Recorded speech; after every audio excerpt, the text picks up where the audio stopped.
thì cảnh trái tụi nó dùng là lùm ấp leo.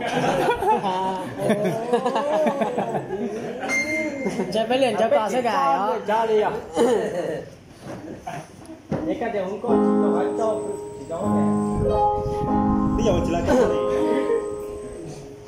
Ê, bắt đầu rồi.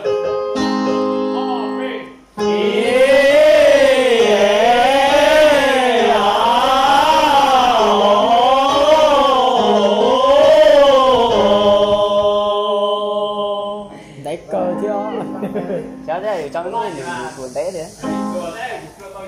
Đây cho nó lo là cháu lúc là chỉ cho tội cái sự cho nó né là cháu lúc là của thành phố đó.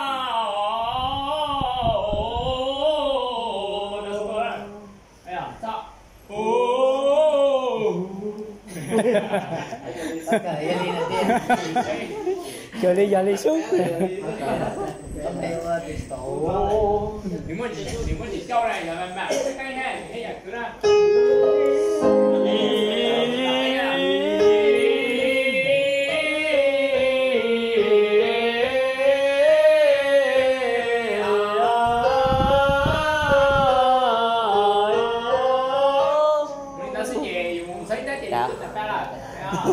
à tao lúc o là tè à là cái tên tao lúc o là tè